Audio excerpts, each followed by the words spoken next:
Beberapa hari ini kita dikabarkan dengan berita yang sangat baik mengenai pengadaan dan modernisasi alutsista, terutama bagi TNI AL dan TNI AU.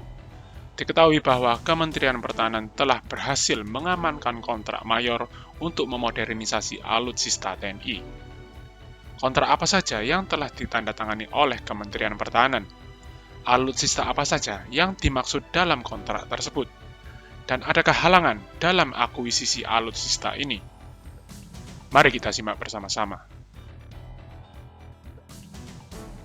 Telah dikabarkan bahwa pada 9 Juni dan 10 Juni 2021 lalu, Kementerian Pertahanan telah menandatangani kontrak mayor dengan perusahaan Dassault Prancis dan Fincantieri Italia. Berdasarkan sumbernya, Indonesia telah menekan kontrak pembelian 36 pesawat tempur Rafale, 6 frame Bergamini class, dan 2 kapal Maestrale class frigate.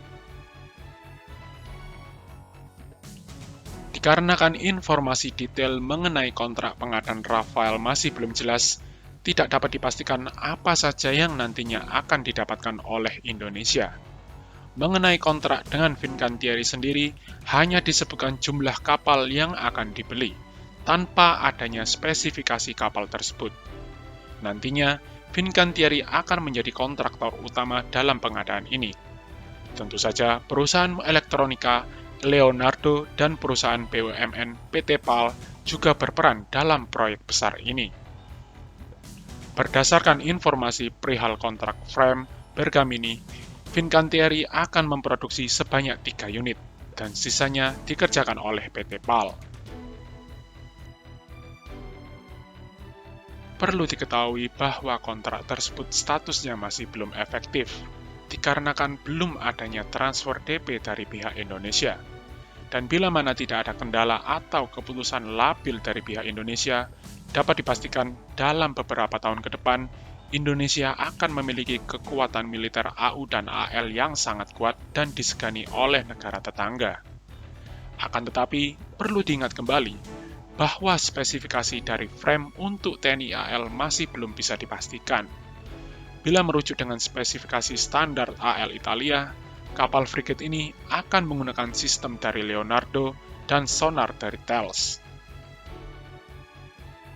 Untuk persenjataannya, frame Bergamini class dilengkapi dengan satu meriam utama dari Leonardo Otto Melara 76 mm atau Otto Breda 127 mm Vulcano, satu CIWS Otto Melara Super Rapid 76 Stainless System, 2 senapan mesin berat RCWS Otto Melara KBA 25 mm, 2 triple torpedo Leonardo MU-90, 16 VLS MBDA Silver A50 yang dapat meluncurkan rudal Ester-15 dan 30, 8 rudal anti kapal MBDA Automat, dan 2 decoy launcher Otto Melara Scalar Edge.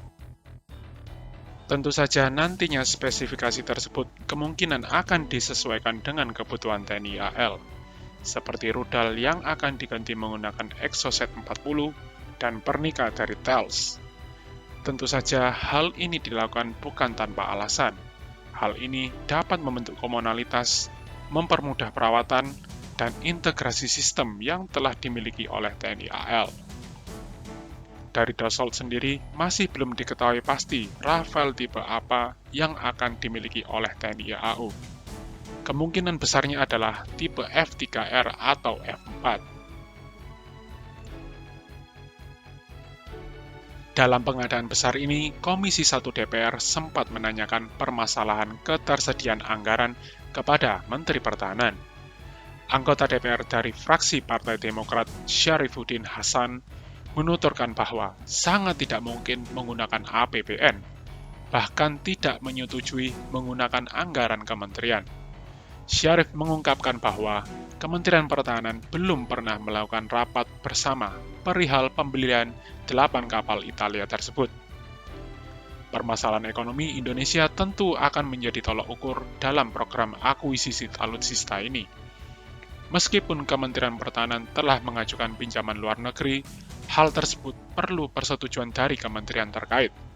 Apalagi kondisi ekonomi Indonesia yang saat ini masih kurang baik dikarenakan pandemi COVID-19 yang tidak berujung. Kementerian Pertahanan tentu saja berharap agar Kementerian Keuangan dan Bappenas dapat menyetujui kontrak ini, termasuk Perpres Alphahankam. Jumlah order dari Fincantieri tersebut diestimasikan nilai kontrak ini sebesar 5 miliar euro. Selain permasalahan pendanaan, dibutuhkan kesiapan yang tinggi bagi galangan kapal PT PAL, terutama dalam bidang SDM-nya. Meskipun nilai kontrak yang didapatkan PT PAL tidak lebih dari 5% atau 10%, proyek tersebut tetap saja dapat membawa dampak positif untuk memberikan pengalaman yang baru bagi industri kapal Indonesia. Berdasarkan kontrak yang telah ditandatangani oleh Kementerian Pertahanan dan Dassault pada 9 Juni lalu, Kemenkeu memiliki waktu hingga Desember tahun ini untuk melakukan pembayaran DP. Dan sejauh ini, masih belum terjadi kesepakatan antara Dassault Aviation dan Indonesia mengenai offset dari pembelian Rafale.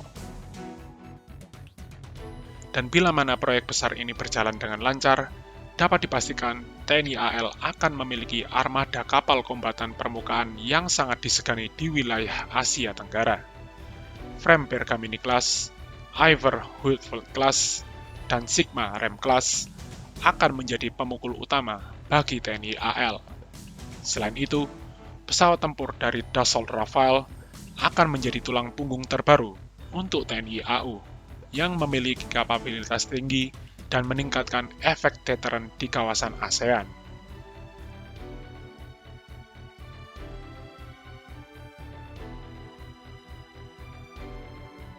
Perlu diingat kembali, tidak perlu berbahagia atau berselebrasi berlebihan, dikarenakan Kementerian Pertahanan masih belum melakukan DP.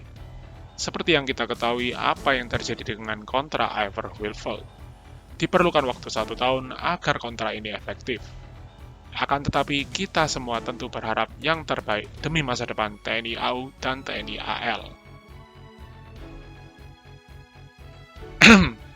Kami mengingatkan kembali untuk peserta formulers yang larbuk untuk Rafale dan Frame. Ditunggu ya. Terima kasih sudah menonton, dan sampai jumpa di video berikutnya.